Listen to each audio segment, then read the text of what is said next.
തിരുവനന്തപുരം കോർപ്പറേഷനിൽ അധികാരത്തിൽ വന്നതിന് പിന്നാലെ തന്നെ കൗൺസിലർ ശ്രീലേഖയും പ്രശാന്തും തമ്മിലുള്ള ഒരു പോര് രൂക്ഷമായിരുന്നു. ഇന്നലെ സമൂഹ മാധ്യമങ്ങളിൽ അവർ ചില ദൃശ്യങ്ങളുമായാണ് വന്നത്. അവരുടെ ഓഫീസിന് മുന്നിൽ മദ്യക്കുപ്പികളും ചവറുകളും കൊണ്ട് നിറഞ്ഞിരിക്കുന്നു. അവിടെ ഇരിക്കാൻ സ്ഥലമില്ല. ഇന്ന് മറ്റൊരു വീഡിയോയുമായി രംഗത്ത് വന്നു. അതെല്ലാം പൂർണ്ണമായി തന്നെ കോർപ്പറേഷൻ ഒഴിവാക്കി എന്ന് പറയുകയാണ്. അങ്ങനെ തിരുവനന്തപുരം കോർപ്പറേഷനിലെ പ്രധാനപ്പെട്ട വാർത്താ കേന്ദ്രമായി ഈ കൗൺസിലർ മാറുകയല്ലേ. ഈ കൗൺസിലർ വാർത്താ കേന്ദ്രമായി മാറുന്നതിനപ്പുറം വട്ടിയൂർക്കാവ് മണ്ഡലത്തെ ജനശ്രദ്ധ നിലനിർത്തുന്നു എന്നാണ് നമ്മൾ മനസ്സിലാക്കാൻ. കാരണം BJP കളിക്കുന്ന രാഷ്ട്രീയ കളി വളരെ ബോധപൂർവം ചെയ്യുന്നത്. ഇപ്പോൾ പലരും പറഞ്ഞത് ഈ സ്ത്രീ അത് BJP ആണോ അത് പ്രശാന്തല്ലേ ഇവർ തമ്മിലുള്ള വ്യക്തിപരമായ ആ സംഭാഷണം പുറത്തുവിട്ടത്? അല്ല, അതിനെക്കുറിച്ച് മാധ്യമങ്ങളെ അറിയിക്കുന്നത് അല്ല. അത് വിടുന്നതിന് മുമ്പ് നടന്ന സംഭവങ്ങളിലേക്കാണ് കുറിച്ചാണ് ഞാൻ പറയുന്നത്. കാരണം ഈ ഓഫീസ് കൗൺസിലറുടെ ഓഫീസ് വേണം എന്ന് ശ്രീലേഖ IPS ആവശ്യപ്പെട്ടല്ലോ. ആവശ്യപ്പെടുത്തേണ്ട കാരണമാണ് ഞാൻ പറയുന്നത്. കാരണം 2019 നഗരസഭയുടെ യോഗത്തിൽ, കൗൺസിൽ യോഗത്തിൽ അവരുടെ CPM അല്ല BJPയുടെ തന്നെ കൗൺസിലറായിട്ടുള്ള MR ഗോവൻ ഈ പ്രശാന്ത് ഉന്നയിച്ചിരുന്നു.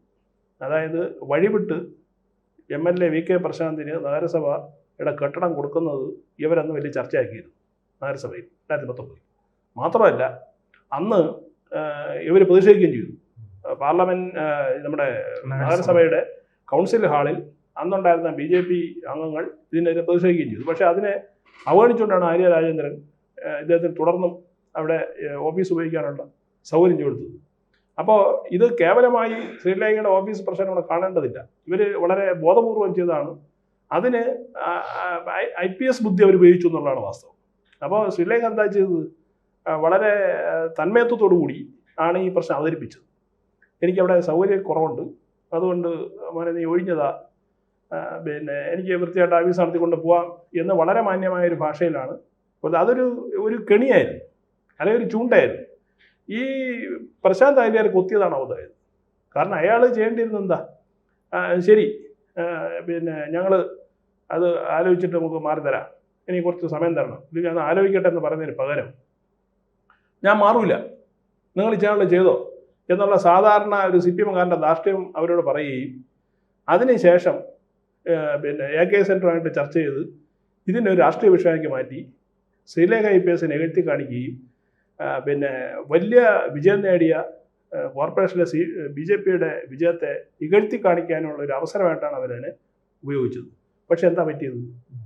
ഈ ഒരൊറ്റ സംഭവത്തിൽ കൂടി കഴിഞ്ഞ 10-25 വർഷമായിട്ട് നഗരസഭയിൽ CPM നടത്തിക്കൊണ്ടിരുന്ന അഴിമതി ഒരാളുടെയും പെർമിഷൻ അല്ല ഇനി അന്വേഷിക്കാനുള്ള അനുവാദം ആർക്ക് കിട്ടി?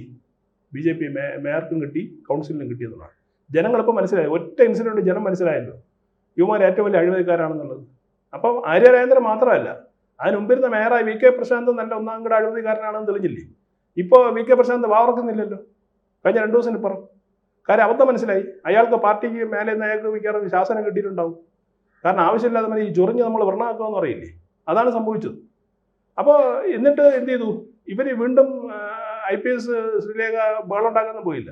അവിടെ പോയി ഇയാളെ നേരിട്ട് കണ്ട് ശരി കുഴപ്പമില്ല, ഞങ്ങൾക്ക് ചെയ്യാൻ പറ്റുന്നത് നമുക്ക് 3 മാസം കഴിഞ്ഞ് ഒഴിഞ്ഞു തന്നാൽ മതി എന്ന് പറഞ്ഞു. ഈ 3 മാസം കഴിഞ്ഞ് ഒഴിഞ്ഞു തന്നാൽ മതി എന്ന് പറയുന്നതിന് 2 അർത്ഥം നമ്മൾ കാണണം. കാരണം നിയമസഭാ തെരഞ്ഞെടുപ്പ് വരികയാണ്. ഒന്നുകിൽ VK പ്രശാന്ത് സ്ഥിരമായിട്ട് അവിടെ ഒഴിഞ്ഞു പോകേണ്ടി വരും. കാരണം വട്ടിയൂർക്കാവിൽ പരാജയപ്പെടുത്തും എന്നുള്ള അവരുടെ ഒരു ദൃഢനിശ്ചയം ഉണ്ടാവാം. ഇല്ല എങ്കിൽ ഓഫീസിൽ നിന്ന് ഇറക്കി വിടും എന്നുള്ള സംഭവമാണ്. അതുകൊണ്ട് നമുക്കൊരു തിടുക്കമില്ല എന്നുള്ള ഒരു സന്ദേശമാണ് കൗൺസിലറുടെ നൽകിയത്. അതിനുശേഷം എന്താ സംഭവിച്ചത്? ഇവർ ആ പരിമിതമായ സൗകര്യത്തിൽ അവിടെ പോയി ഭാരതാംബയുടെ പടം വെച്ച് അതിൻ്റെ മുന്നിൽ നിലവിളക്ക് കൊളുത്തി ഓഫീസ് ഉദ്ഘാടനം ചെയ്തു. അപ്പോൾ ഇതെല്ലാം വ്യക്തമായ സന്ദേശമാണ് BJP നഗരത്തിൽ ജനങ്ങൾ കൊടുക്കുന്നതും മറ്റ് രാഷ്ട്രീയ പാർട്ടി കൊടുക്കുന്ന MLAയുടെ ഓഫീസിന് സമീപം ഭാരതാംബയുടെ ചിത്രം ശിവൻകുട്ടിയെല്ലാം കണ്ട ഇറങ്ങി ഓടിക്കളയും. അല്ല, ഇവരൊക്കെ ഈ ഭാരതാംബയുടെ ചിത്രം കണ്ട ഓടുന്ന ആളുകളാണല്ലോ ഇവര്. കാര്യം എന്തോ ഭീകര ജീവിയാണല്ലോ അവർക്ക് ഭാരതാംബ എന്ന് പറഞ്ഞത്. എന്തുകൊണ്ടാണ് VK പ്രശാന്ത് ഭാരതാംബ ചിത്രം ഇറങ്ങി പോകാത്തത്? അപ്പോൾ ഇവരുടെ പ്രശ്നം ഭാരതാംബയോ ചിത്രമൊന്നുമല്ല, ഇവർക്ക് വെറും രാഷ്ട്രീയമാണ്. അവരുടെ നേട്ടത്തിന് വേണ്ടിയുള്ള രാഷ്ട്രീയം കളിക്കൽ മാത്രമേ CPMന്റെ മുന്നിലുള്ളൂ എന്നുള്ളതാണ് വാസ്തവം. അതുകൊണ്ടാണ് ഭാരതാംബ ഇരിക്കുന്ന സ്ഥലത്ത് പോയി വി കെ പ്രശാന്ത് എപ്പോഴും ആപ്പീസിൽ പോയി കാണുന്നത്. ഈ ഭാരതാംബയെ കാണുന്നുണ്ട്. വി കെ പ്രശാന്തിനെ കാണാൻ പറ്റുന്ന രീതിയിലാണ് വെച്ചിട്ടുള്ളത്. കയറി പോകുമ്പോഴത്തേക്ക് കാണാൻ പറ്റുന്ന രീതിയിലാണ് വെച്ചിട്ടുള്ളത്. അതോടൊപ്പം തന്നെ അതിൻ്റെ പുറകിലുള്ള മാലിന്യങ്ങൾ അവർ വീഡിയോ എടുത്ത് കാണിക്കുകയും ചെയ്തു. അതായത് പിന്നെ ഒരു സോണൽ ഓഫീസ് പ്രവർത്തിക്കുന്ന സ്ഥലമാണ് കോർപ്പറേഷൻ്റെ. ആരോഗ്യ വിഭാഗമുണ്ട് കോർപ്പറേഷൻ. ഇത് പിന്നെ മാലിന്യം സംസ്കരിക്കേണ്ട അല്ലെങ്കിൽ അതിനെ ഒഴിവാക്കേണ്ട നഗരസഭ തന്നെ അവരുടെ കെട്ടിടത്തിന് ചുറ്റും ഈ പറഞ്ഞ മാലിന്യമാണ്. അത് അവർ വീഡിയോ എടുത്ത് ഫേസ്ബുക്കിൽ പോസ്റ്റ് ചെയ്ത് നാട്ടുകാരെ കാണിച്ചു. അപ്പോൾ അടുത്ത ദിവസം നഗരസഭയുടെ ശുചീകരണ വിഭാഗം എന്ത് ചെയ്തു? ഉഷാറായി. കാരണം അവർക്ക് മനസ്സിലായി ഇത് എന്താണ് CP മാരല്ല എന്ന് അവർക്ക് മനസ്സിലായിട്ടുണ്ടാവും. വന്ന് സംഭവം എന്ത് ചെയ്തു? ക്ലീൻ ചെയ്തു. അപ്പോൾ സിലേഹ IPS ഇവിടെ കൊടുക്കുന്ന സന്ദേശം എന്ന് പറയുന്നത് പിന്നെ BJPയുടെ കൗൺസിലർമാർ 24/7 വർക്ക് ചെയ്യാൻ തീരുമാനിച്ചിറങ്ങിയവരാണ് എന്ന് വ്യക്തമാണ്. ആരും പിന്നോക്കം പോവില്ല എന്ന് ഉറപ്പാണ്. അതിൻ്റെ ഒരു മുന്നണി പോരാളിയായിട്ടാണ് സിലേഹ IPSനെ BJP കാണുന്നത്. അല്ലെങ്കിൽ മറ്റുള്ള കൗൺസിലർമാർക്ക് റോൾ മോഡൽ എന്നുള്ള അടിസ്ഥാനത്തിലാണ് അവർ മുന്നോട്ട് പോകുന്നതെന്നാണ്. അല്ല, ഒരു മത്സരം, കൃത്യമായ മത്സരം ഉണ്ടാവുകയാണെങ്കിൽ സ്വാഭാവികമായി അവിടെ കോൺഗ്രസിന് സ്വാധീനമുള്ളതാണ്. ഈ തദ്ദേശ സ്വയംഭരണ സ്ഥാപനങ്ങൾ തിരഞ്ഞെടുപ്പ് പരിശോധിച്ചാൽ തന്നെ മനസ്സിലാവും. കൃത്യമായ ത്രികോണ മത്സരം നടന്നിടത്ത് BJPക്ക് നിലവിലെ സാഹചര്യത്തിൽ വിജയിച്ച് കയറാൻ കഴിയുമോ? ഈ തദ്ദേശ തെരഞ്ഞെടുപ്പിന്റെ ഫലം നൽകുന്നത് വട്ടിയൂർക്കാവ് ഈസിയായിട്ട് ജയിച്ചു വരാൻ കഴിയുന്നത് തന്നെയാണ്. കാരണം വട്ടിയൂർക്കാവ് നിയമസഭാ മണ്ഡലങ്ങളിലെ ഡിവിഷനുകൾ ഭൂരിഭാഗം ജയിച്ചിരുന്നത് BJPയാണ്. മറ്റ് തോറ്റ സ്ഥലങ്ങളിലെല്ലാം രണ്ടാം സ്ഥാനത്തുമാണ്. അപ്പോൾ ഇപ്പോൾ ഈ സിലേഹ IPS എന്ന പ്രവർത്തനങ്ങളിൽ കൂടി ഇനിയുള്ള ദിവസങ്ങളിൽ കോർപ്പറേഷൻ പ്രവർത്തനത്തിൽ കൂടി അവിടുത്തെ വോട്ട് ഉയർത്താൻ കഴിയും. അതിന് സംശയമില്ല. മാത്രമല്ല വി കെ പ്രശാന്തിന് പഴയ രീതിയിലുള്ള പിന്നെ പ്രശാന്ത് ബ്രോയൊന്നും അല്ല ഇപ്പോൾ വട്ടിയൂർക്കാവ്. കാരണം പുള്ളിക്കെതിരെ തന്നെ ഒരുപാട് ആരോപണങ്ങൾ മണ്ഡലത്തിനകത്തുണ്ട്. അവിടെ ഉള്ളവർ തന്നെ പറഞ്ഞാൽ ഇന്നിങ്ങനെ ഇരുന്ന് ജയിക്കില്ല എന്നുള്ളതാണ്. കഴിഞ്ഞ 10 വർഷമായിട്ട് ആദ്യ ടൈമിൽ പറഞ്ഞാണ് വട്ടിയൂർക്കാവ് പിന്നെ ജംഗ്ഷൻ വികസനം എന്ന് പറഞ്ഞിട്ട്. നമുക്കറിയാം വട്ടിയൂർക്കാവ് എന്ന് പറയുന്നത് 5 റോഡുകളൊന്നും ചേരുന്ന ഒരു ജംഗ്ഷനാണ്.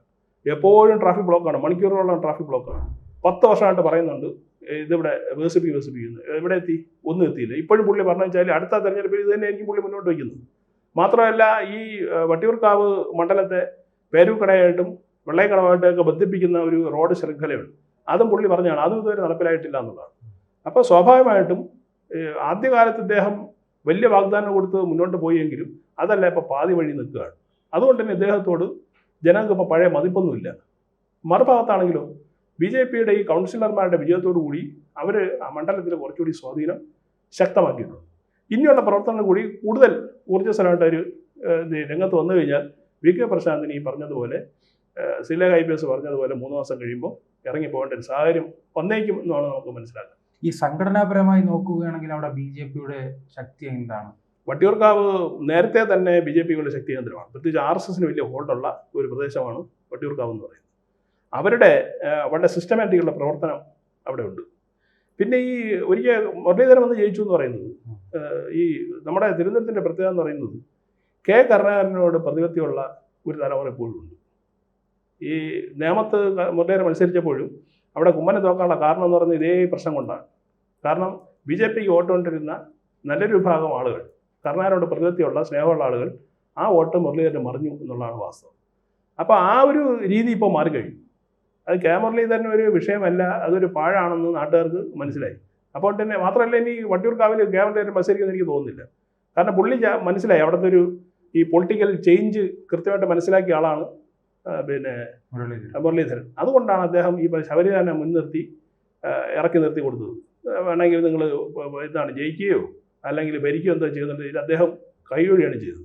ഈ സാഹചര്യം കെ മുരളീധരൻ നന്നായിട്ട് അറിയാം, മറ്റുള്ള ആരെക്കാളും. അപ്പം അതുകൊണ്ട് തന്നെ സിലേഹ IPS ഇപ്പം കളിക്കുന്ന കളി എന്ന് പറയുന്നത് കേവലം കൗൺസിലറുടെ കളിയല്ല, BJPയുടെ ബുദ്ധികേന്ദ്രങ്ങളിൽ നിന്ന് വരുന്ന നീക്കങ്ങൾ അവർ നടപ്പിലാക്കുന്നു. പ്രത്യേകിച്ച് അവരുടെ IPS ബുദ്ധിയും കൂടെ ആകുമ്പോഴത്തേക്ക് ഇവരറിയാതെ അതിൽ പെട്ടുപോയാണ്, ചെന്ന് ചൂണ്ടയിൽ ചാടി കൊടുക്കുകയാണ് ഈ പ്രശ്നം നടക്കുള്ള ആളുകൾ ചെയ്യുന്നത്.